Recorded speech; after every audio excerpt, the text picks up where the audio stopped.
Hello everyone, आप सबका स्वागत है इस वीडियो में। मेरा नाम मुस्कान है और आज हम सीटेट पेपर 2 यानी कि सोशल स्टडीज के एग्जाम में आने वाला एक बहुत इंपॉर्टेंट लेसन यानी कि डेमोक्रेसी, लोकतंत्र, उसके बारे में पढ़ेंगे। तो चलिए चलते हैं वीडियो में। तो इस वीडियो में मैं आपको बताऊंगी कि डेमोक्रेसी क्या होती है, what is democracy, why democracy, हमें क्यों डेमोक्रेसी की जरूरत है, फीचर्स ऑफ डेमोक्रेसी यानी कि क्या इसके विशेषताएं हैं, क्या इसकी कैरेक्टरिस्टिक्स है डेमोक्रेसी की, टाइप्स ऑफ डेमोक्रेसी यानी कि कितनी तरह की डेमोक्रेसी होती है, और इक्वालिटी, इक्वालिटी का अर्थ क्या है। तो सबसे पहले डेरिवेशन ऑफ डेमोक्रेसी। ये वर्ड डेमोक्रेसी, ये शब्द डेमोक्रेसी दो शब्दों से बना है जो कि ग्रीक भाषा के हैं।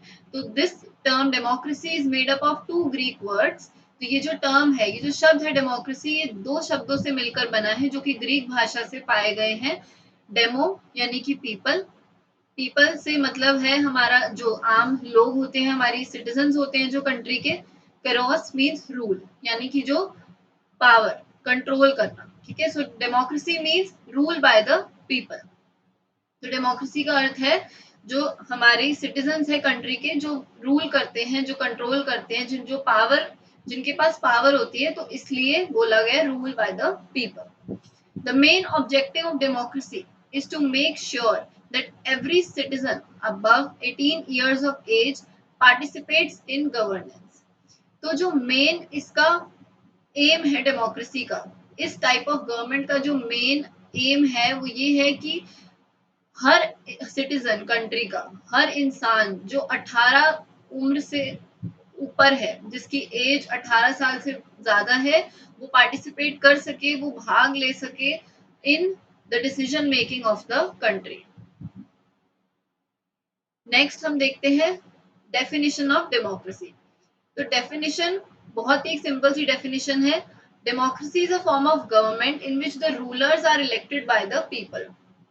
तो डेमोक्रेसी एक ऐसी तरह की गवर्नमेंट है, एक ऐसा सिस्टम है जिसमें जो रूलर्स हैं, जो लीडर्स है, वो कौन इलेक्ट करता है? हमारी सिटीजन्स ऑफ द कंट्री, जो आम जनता है हमारी इंडिया की, वो इलेक्ट करती है, वो सिलेक्ट करती है रूलर्स को यानी कि लीडर्स को। तो ये एक बहुत ही सिंपल सी डेफिनेशन थी कि it is a form of government in which the rulers are elected by the people. फिर एक बहुत ही फेमस डेफिनेशन दी है अब्राहम लिंकन जी ने, जो कहते हैं कि Abraham Lincoln defines democracy is a government of the people, bye the people and for the people. तो इस डेफिनेशन के द्वारा वो हमें ये कहना चाह रहे हैं कि डेमोक्रेसी एक ऐसी टाइप की गवर्नमेंट है, एक ऐसी टाइप की, एक ऐसा सिस्टम है, एक ऐसी सरकार है जो लोगों के लिए है, लोगों के लिए है, of the people, bye the people, यानी जिसमें लोग जो है पावर में होते हैं, कंट्रोल में होते हैं, जो अपनी मर्जी से लीडर्स को इलेक्ट कर सकते हैं, एंड फॉर द पीपल, जो लोगों के हित के लिए है यानी कि बेनिफिट के लिए है। One chief factor common to all democracies is that the government is chosen by the people. तो सबसे इम्पोर्टेंट जो इसकी विशेषता है, सबसे कॉमन फैक्टर जो है सारी डेमोक्रेसीज का, वो ये है कि जो सरकार है वो कौन चुनता है? जो हमारी आम जनता है वो इलेक्ट करती है अपनी खुद की सरकार। It also help students to demarcate between democratic and non democratic governments.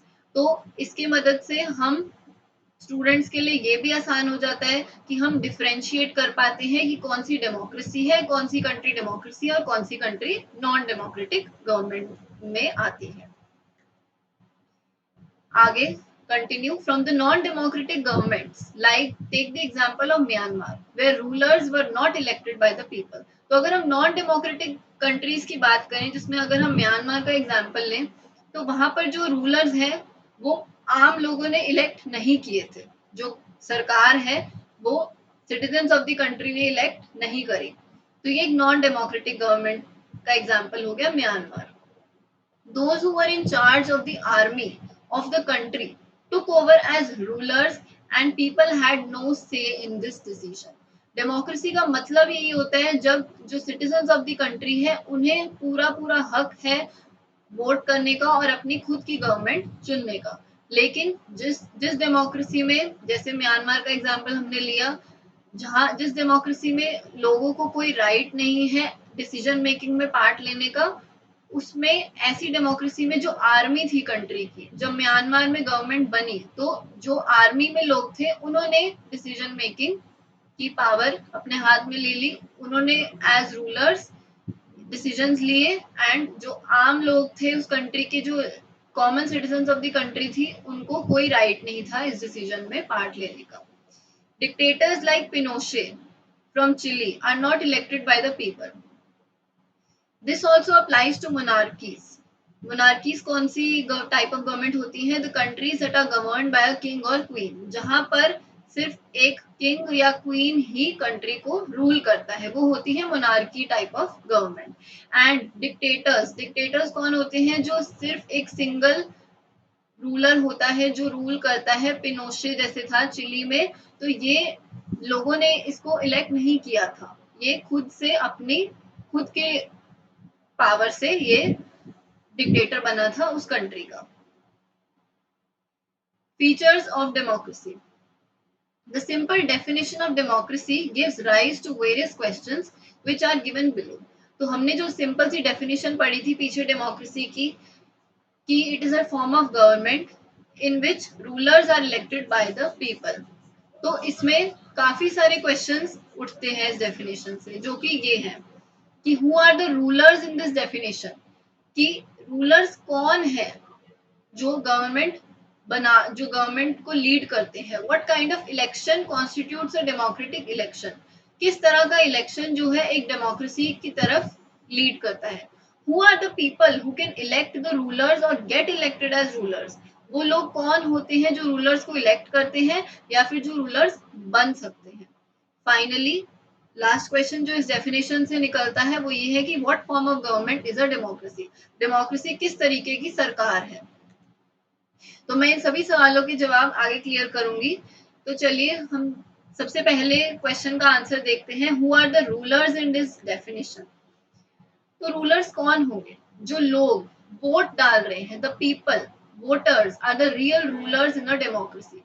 The voters are the real rulers in democracy because they are the one who decide who will be the next head or ruler। तो जो लोग होते हैं जो vote करते हैं वो real rulers होते हैं डेमोक्रेसी में, क्योंकि वो ही डिसाइड करते हैं कि कौन नेक्स्ट हेड होगा या कौन सा रूलर होगा। In case they don't like the work done by a head, they have complete right to remove that head. अगर जो हमारी आम जनता है उसको पसंद नहीं आता कोई एक सरकार के द्वारा किया हुआ काम, तो उनको कंप्लीट राइट है कि वो उस हेड को रिमूव कर सके, उस सरकार को गिरा सके। This all implies that they are superior to the head and hence can be called the real rulers of democracy. तो इन सबसे हमें क्या पता चलता है कि जो हमारी आम जनता होती है वो हेड से भी बढ़कर है, वो सुपीरियर है लीडर से भी ज्यादा, और वो ही रियल रूलर्स है डेमोक्रेसी, क्योंकि हम खुद जो आम जनता है, जो कॉमन सिटीजन है कंट्री के, वो खुद इलेक्ट करते हैं रूलर्स को और डेमोक्रेसी फॉर्म करते हैं। The universal adult franchisee is a very courageous step towards election where everyone who is 18 or more than 18 years old are given equal rights to vote without any discrimination on the basis of gender, color, caste, race, the society they belong to, etc.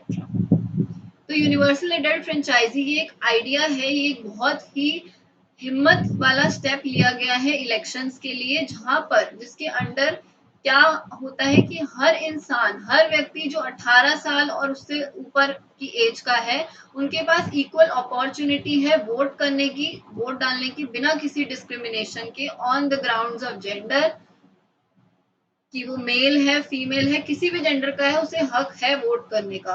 Colour, caste, race, the society they belong to, किसी भी basis पे उसके साथ discrimination नहीं होगा, और हर इंसान जो 18 और 18 से ऊपर है, 18 साल से ऊपर है, उसको वोट डालने का पूरा अधिकार है। तो ये आइडिया है यूनिवर्सल एडल्ट फ्रेंचाइजी का। So it can be considered as a democratic way of election. तो इसको हम तभी कंसिडर कर सकते हैं डेमोक्रेसी जब every citizen of the country has equal right to vote। हर इंसान के पास एक वोट का अधिकार है और उसकी एक वैल्यू है। नेक्स्ट क्वेश्चन हमारा ये था कि what kind of election constitutes a democratic election. तो किस तरह का इलेक्शन? यूनिवर्सल अडल्ट फ्रेंचाइजी, जिसमें हर इंसान जिसकी उम्र 18 से ऊपर है उसको इक्वल राइट्स है वोट करने की बिना किसी डिस्क्रिमिनेशन के, on the basis of anything, that is considered as a democratic way of election. तो next question, who are the people who can elect the rulers? तो जो लोग रूलर्स को इलेक्ट कर सकते हैं वो कौन है? In democracy it is the citizens of a country who can elect rulers और गेट इलेक्टेड एज रूलर्स. हम लोग, हम आम इंसान, हम आम आदमी इस देश के, हमारे पास पूरा हक है कि हम रूलर्स को, हम अपने लीडर्स को, अपने रिप्रेजेंटेटिव्स को इलेक्ट कर सके, चूज कर सके और खुद भी एज रूलर्स इलेक्ट हो सके. हम वोट कर भी सकते हैं और हमारे लिए वोट डाला भी जा सकता है. All the citizens irrespective of their caste, creed, colour और gender should have the right to elect और टू बी इलेक्टेड. तो हम सभी सिटीजंस के पास जो 18 साल से ऊपर हैं, बिना किसी डिस्क्रिमिनेशन के, on the basis of our caste, हम जनरल कैटेगरी को बिलोंग करते हैं, शेड्यूल कास्ट, शेड्यूल ट्राइब, कौन जोन सी भी कास्ट को हम बिलोंग करते हैं, क्रीड, रेस, जेंडर, हम सबके पास एक हक है इलेक्ट करने का, अपनी सरकार चुनने का और इलेक्ट होने का. तो डेमोक्रेसी किस तरह की गवर्नमेंट है? Thus, democracy is a form of government in which all eligible citizens, eligible word से हमें ये समझ आता है कि जो भी लोग, जितने भी लोग 18 साल से ऊपर हैं वो वोट डालने का अधिकार रखते हैं, तो वो एलिजिबल हैं. दे हैव एन इक्वल से in the decisions that affect their lives. जो भी सरकार बनेगी वो हमारी जिंदगी के डिसीजंस पे डायरेक्टली या इनडायरेक्टली अफेक्ट करेगी, करती ही है. तो डेमोक्रेसी किस तरीके की सरकार है जिसमें सारे लोग जिनके पास वोट डालने का अधिकार है उनके पास एक इक्वल राइट है डिसीजंस में पार्ट लेने की, जो उनकी जिंदगी पर किसी ना किसी तरीके से असर करते हैं. आगे देखते हैं टाइप्स ऑफ डेमोक्रेसी. तो दो तरह की डेमोक्रेसी होती है, direct democracy and indirect democracy. पहले देखते हैं डायरेक्ट डेमोक्रेसी क्या होती है. Direct democracy, it is a form of democracy in which all the citizens have direct participation without any intermediary in the decision making process of the government. तो direct word से हमें मतलब क्या समझ आता है? हमें ये समझ आता है कि जो सिटीजन्स है कंट्री के, उनके पास सीधा अधिकार है बिना किसी बीच के इंसान की रोक टोक के वोट डालने का. तो ये इस तरीके की डेमोक्रेसी है जिसमें सारे सिटीजन्स के पास डायरेक्टली पार्टिसिपेट करने का हक है विदाउट एनी इंटरमीडिएरी. जो हम वोट डालते हैं जाकर, वो एक डायरेक्ट डेमोक्रेसी का एग्जाम्पल है, उदाहरण है. तो हमारे पास सीधा अधिकार है डिसीजन मेकिंग प्रोसेस में पार्ट लेने का. Democracy in Switzerland is a rare example of indirect democracy. तो जो स्विट्जरलैंड की डेमोक्रेसी है वो एक ऐसा एग्जाम्पल है डायरेक्ट डेमोक्रेसी का, जो कि बहुत ही रेयर है, जो कि बहुत ही कम पाया जाता है. तो स्विट्जरलैंड की डेमोक्रेसी के एग्जाम्पल है रेयर डेमोक्रेसी का. Indirect democracy, in this type of democracy citizens vote to elect their representatives to represent them in the political process and functioning of the government. तो इस तरह की डेमोक्रेसी में indirectly हम अपने रिप्रेजेंटेटिव्स को चूज करते हैं. हम वोट डालते हैं ताकि हम अपने रिप्रेजेंटेटिव्स को सिलेक्ट कर सके और वो जाकर इलेक्शंस में खड़े होते हैं, पॉलिटिकल प्रोसेस में पार्ट लेते हैं और गवर्नमेंट की फंक्शनिंग में पार्ट लेते हैं. It is one of the common forms of government. तो ये बहुत ही आम है. Indirect democracy is very common form of government and can be found in countries like USA, Britain, Canada. तो इन सभी कंट्रीज में इनडायरेक्ट डेमोक्रेसी है. सो डेमोक्रेसी के बारे में हम थोड़ा और पढ़ेंगे कि डेमोक्रेसी क्या है, उसके प्रिंसिपल क्या है और उसकी अंडरस्टैंडिंग हमें अच्छे से होनी चाहिए. तो democracy as a principle can go beyond the government and can be applied to any sphere of life. Democracy का मतलब होता है कि हम we have the right to vote, we have the right to speech, we have the right to expression. हमारे पास सब चीजों की इक्वल अपॉर्चुनिटीज है, whether we are male or whether we are female. तो जेंडर वगैरह ये सब चीज के बेसिस पे हम डिस्क्रिमिनेट नहीं होते अंडर डेमोक्रेसी. तो डेमोक्रेसी एज अ प्रिंसिपल, अगर हम डेमोक्रेसी को देखें तो इसे हम सिर्फ सरकार बनाने के लिए नहीं यूज करते इस टर्म को, डेमोक्रेसी को हम किसी भी अपनी जिंदगी की किसी भी स्फीयर में, किसी भी हिस्से में अप्लाई करके देख सकते हैं। हमें हर जगह खुद के डिसीजंस लेने का राइट है। तो हम डेमोक्रेटिक हैं, हम फ्री हैं, हम लिबरल हैं। We have the freedom to take decisions for ourselves. People use the word democracy not to describe any existing government, but to set up an ideal standard that all democracies must aim to become. तो लोग जो है democracy word को इसलिए नहीं use करते कि हम अपनी सरकार के बारे में बता रहे हैं कि हम हमारे पास एक डेमोक्रेटिक सरकार है। नहीं, हम डेमोक्रेसी का को यूज करते हैं ताकि हम एक स्टैंडर्ड बना दे कि सारी कंट्रीज जो है वो डेमोक्रेटिक गवर्नमेंट्स बन जाए, सारी कंट्रीज में डेमोक्रेटिक गवर्नमेंट्स हो। Still, having an understanding of democracy as an ideal will explain why to value democracy. जब हमें अंडरस्टैंडिंग होगी कि डेमोक्रेसी होती क्या है और हम उसको फॉलो करेंगे, हम उसे अपने रोज के लाइफ में यूज करेंगे, तो हमें समझ आएगा कि हमें क्यों वैल्यू करनी चाहिए डेमोक्रेसी की। It enables people to judge an existing democracy and identify their weaknesses. जब हम एक डेमोक्रेटिक गवर्नमेंट होंगे तो हमारी कंट्री से बाकी कंट्रीज उदाहरण लेंगी, एग्जाम्पल लेंगी, मोटिवेट होंगी, इंस्पायर होंगी और अपनी खुद की वीकनेसेस, अपनी खुद की कमियां, जो उनकी सरकार में कमियां आ रही है, उसको आइडेंटिफाई करेंगी और अपनी गवर्नमेंट को इम्प्रूव करेंगे। The most common form of democracy in today's world is being ruled through people's elected representatives. तो हमारी इंडिया में भी क्या होता है, जो हमारे इंडिया में किस तरीके की डेमोक्रेटिक गवर्नमेंट है, हम अपने जो रिप्रेजेंटेटिव्स हैं वो हम इलेक्ट कैसे करते हैं, हम कैसे चूज करते हैं, वोट डालते हैं, फिर वो इलेक्शंस में खड़े होते हैं। तो जो सबसे कॉमन फॉर्म ऑफ डेमोक्रेसी है आजकल के टाइम में, वो कैसे चलती है, थ्रू पीपल्स इलेक्टेड रिप्रेजेंटेटिव्स। हम वोट डालते हैं और हम लोगों को इलेक्ट करते हैं, लीडर्स को इलेक्ट करते हैं और वो इलेक्शंस में फाइट करते हैं। However, for a small community, there can be other ways of making democratic decisions.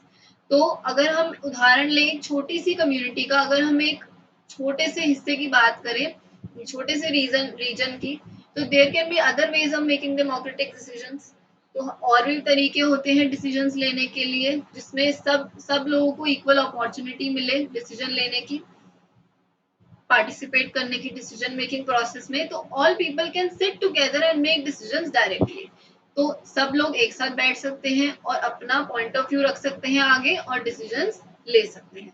This is how the gram सभा should work in a village. तो वो एक उदाहरण दे रहे हैं कि इस तरीके से ग्राम सभा को काम करना चाहिए विलेज में, कि हर इंसान को अपना पॉइंट ऑफ व्यू, अपना सोच, अपने सोच और विचारों को आगे रखने का मौका मिलना चाहिए और डिसीजन लेने में उनको और डिसीजन लेने का मौका मिलना चाहिए। तो डेमोक्रेसी क्यों होनी चाहिए? Why democracy? Democracy of the people, bye the people, for the people. ये अब्राहम लिंकन की डेफिनेशन में हम पढ़ चुके हैं। अब हम देखते हैं कॉन्स ऑफ डेमोक्रेसी, कि क्या नेगेटिव चीजें हैं डेमोक्रेसी के होने से। Leaders keep changing in a democracy leading to instability. अब हर 5 साल बाद नई सरकार बनती है, हम बार बार इलेक्शंस करते हैं, जिससे लीडर्स भी बदलते रहते हैं और उससे अनस्टेबल गवर्नमेंट हो जाती है। ठीक है, इंस्टेबिलिटी आ जाती है, यानी कि कंसिस्टेंसी नहीं रहती, बार बार चेंजेस होंगे तो लीडर्स चेंज होंगे, लीडर्स के चेंज होने से सबकी लाइफ अफेक्ट होती है। Democracy is all about political competition and power play, leaving no scope for morality.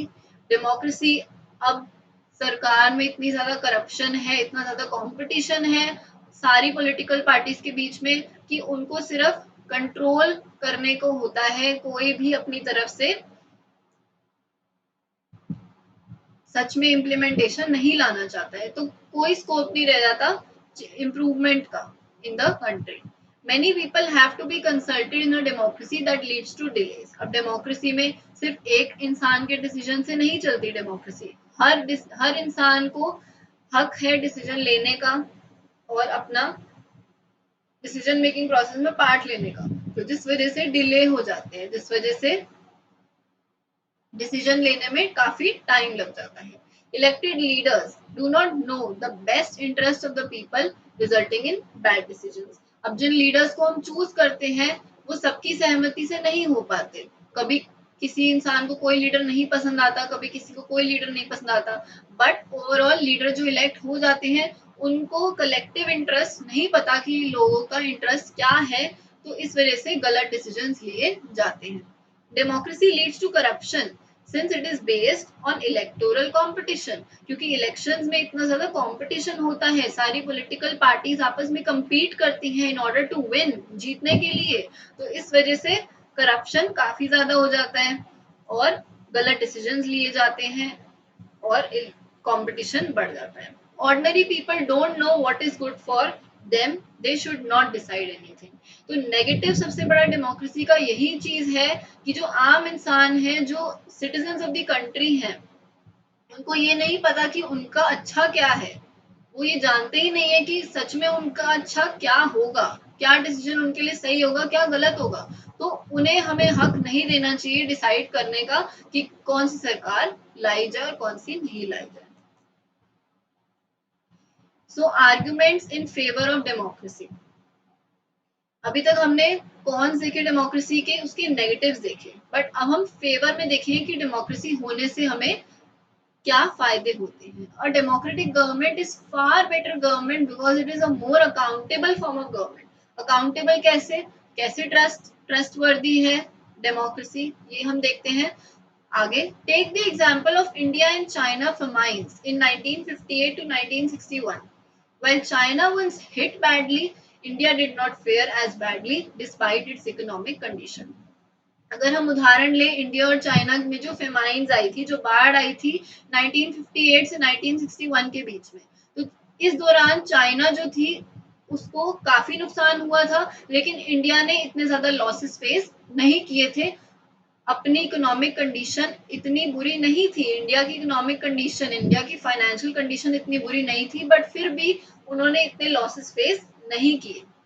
तो reason for this could be that India responded to the food scarcity in a way that the Chinese government did not. एक reason ये हो सकता है कि India ने जो खाने की कमी हुई थी, फूड स्कैरसिटी हुई थी, उसको इंडिया ने एक सही तरीके से लिया और सही स्टेप्स लिए जिससे फूड स्कैरसिटी जो है हम इस कमी को पूरा कर सके. लेकिन चाइनीज गवर्नमेंट ने सही स्टेप्स नहीं लिए होंगे क्योंकि उनके पास डेमोक्रेटिक गवर्नमेंट नहीं थी.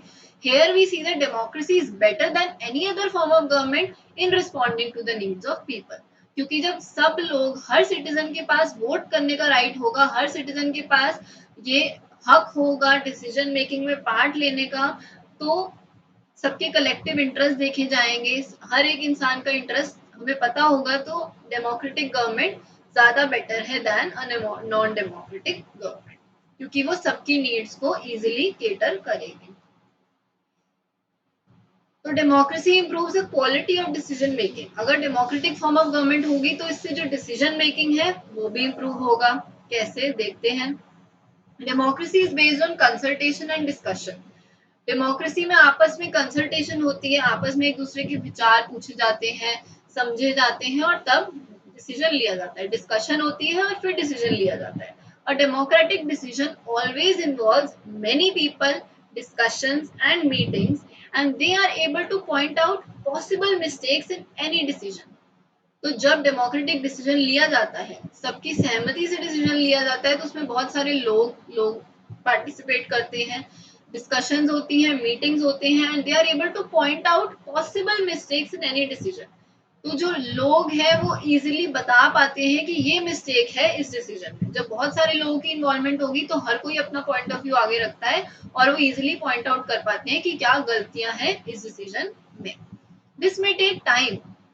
However, the advantage of taking time over important decisions is that it reduces the chances of rash or irresponsible decisions. अगर किसी डिसीजन को लेने में टाइम लग रहा है तो उस टाइम, इतना टाइम जो हम ले रहे हैं एक डिसीजन को लेने में, उसका हमें फायदा यही होगा कि जो डिसीजन लिया जाएगा वो सही होगा, वो रिस्पॉन्सिबल होगा, वो गलत नहीं होगा. Democracy provides a method to deal with differences and conflicts. So through democracy, through a democratic government, हमें एक तरीका मिल जाता है, एक टेक्निक मिल जाती है कि हम कैसे डील करें, कैसे हम हैंडल करें अलग अलग लोगों के डिफरेंसेस को, भेदभाव को और कॉन्फ्लिक्ट्स को। जो लोगों के बीच में टेंशन हो जाती है, लड़ाई हो जाती है, जो डिफरेंसेस ऑफ ओपिनियन आ जाते हैं, उनको हम कैसे डील करें। तो डेमोक्रेसी हमें एक मेथड प्रोवाइड करती है to deal with differences and conflicts in any society. People are bound to have differences of opinion and interest. अब हम किसी भी सोसाइटी में रहते होंगे, हम सबके विचार अलग होते हैं, किसी के भी विचार मैच नहीं करते। सोसाइटी में हर इंडिविजुअल का अपना यूनिक ओपिनियन होता है, हर इंडिविजुअल का अपना इंटरेस्ट होते हैं, अपने ओपिनियन होते हैं, अपनी चॉइसेस होती हैं। तो सबके अपने ओपिनियन होते हैं, सबके इंटरेस्ट अलग होते हैं। तो ये जो डिफरेंसेस है ये कैसे खत्म होते हैं? They are particularly more in a country like India with amazing social diversity. अब हमारी कंट्री इतनी डाइवर्स है सब चीजों में, क्योंकि people belong to different regions, they speak different languages, they practise different religions and have different caste. अब हमारी इंडिया इतनी ज्यादा सोशली डाइवर्स है, इसमें लोग अलग अलग रीजन्स को बिलोंग करते हैं, अलग लैंग्वेजेस बोलते हैं, डिफरेंट रिलीजन्स प्रैक्टिस करते हैं और अलग अलग कास्ट को बिलोंग करते हैं।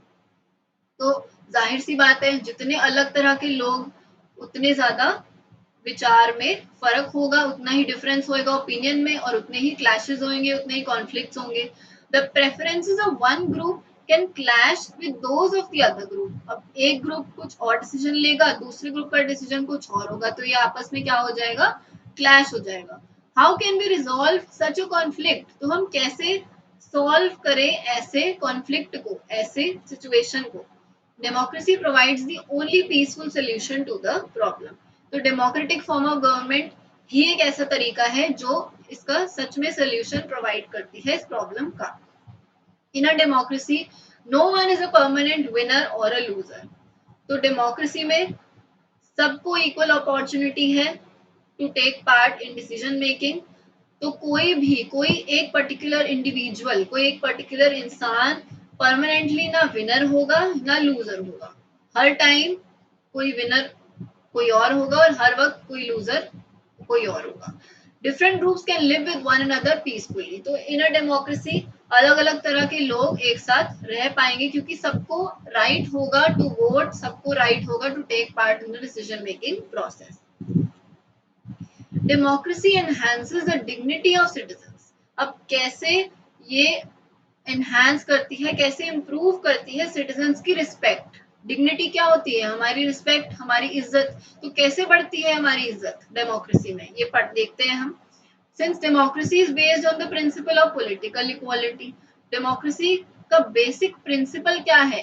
बेसिक फाउंडेशन है डेमोक्रेसी का पॉलिटिकल इक्वालिटी, इक्वालिटी होना, एक स्तर पर होना सबका। ठीक है, जितनी भी सारी पॉलिटिकल पार्टीज है वो सब एक लेवल पर आ जाती हैं, वो सब इक्वल हो जाती हैं डेमोक्रेसी के अंदर। It recognises that the poorest and the least educated have the same status as the rich and the educated.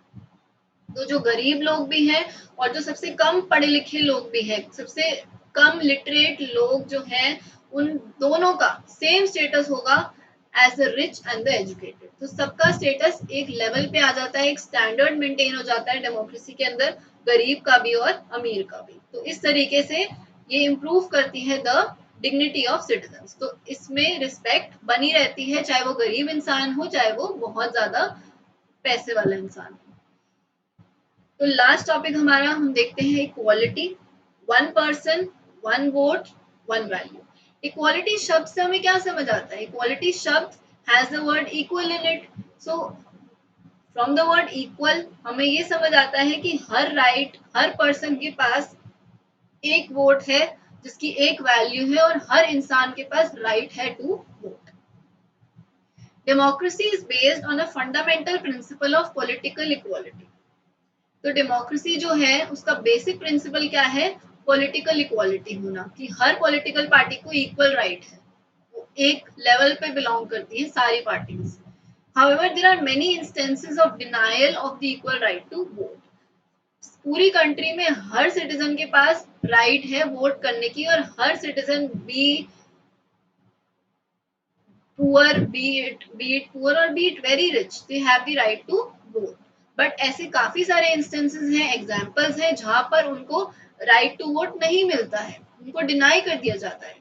Until 2015 in Saudi Arabia, women did not have the right to vote. तो एक example हमें ये मिलता है कि 2015 तक Saudi Arabia country में women के पास वोट करने का राइट नहीं था। The idea of universal adult franchisee is based on the idea of equality. जो आइडिया ये है यूनिवर्सल अडल्ट फ्रेंचाइजी का, वो आइडिया ऑफ इक्वालिटी पे बेस्ड है, क्योंकि सबके पास इक्वल राइट होनी चाहिए। ये क्या स्टेट करता है, ये क्या बताता है कि every adult in the country irrespective of their caste, creed, color, wealth has one vote. सबके पास, हर सिटीजन के पास कंट्री में जो कि एलिजिबल है वोट करने के लिए, irrespective of their caste, उनको उनकी कास्ट के बेस पे, क्रीड के बेस पे, कलर के बेस पे और वेल्थ के बेस पे डिस्क्रिमिनेट नहीं किया जाएगा और उनके पास एक वोट का अधिकार है। द फीचर ऑफ डेमोक्रेसी दस हाईलाइटेड इज दैट, जो मेन फीचर हाईलाइट होता है, सबसे इंपॉर्टेंट फीचर हाईलाइट होता है डेमोक्रेसी में, वो ये है कि each adult citizen must have one vote. Her citizen के पास एक वोट होना चाहिए and in turn each vote must have one value. Her citizen के पास एक वोट करने का अधिकार है और हर एक वोट की एक वैल्यू है। Every citizen of the country above 18 years of age has been given equal opportunity to vote. Her citizen को जो कि 18 साल की उम्र से ऊपर है, उसके पास इक्वल राइट है वोट करने की, इक्वल अधिकार है वोट करने का। तो ये हम सबको पता होना चाहिए कि इंटरनेशनल डे ऑफ डेमोक्रेसी कब होता है, सितंबर 15 को, जिसमें राष्ट्रीय लोकतंत्रता दिवस इसको बोलते हैं। और ये हम सबको इसकी डेट पता होनी चाहिए कि ये होता है सितंबर 15 को। तो प्लीज हमें जो हमारे पास अधिकार है वोट करने का, हमें वोट डालना चाहिए और उसको वेस्ट नहीं जाने देना चाहिए। Thank you so much.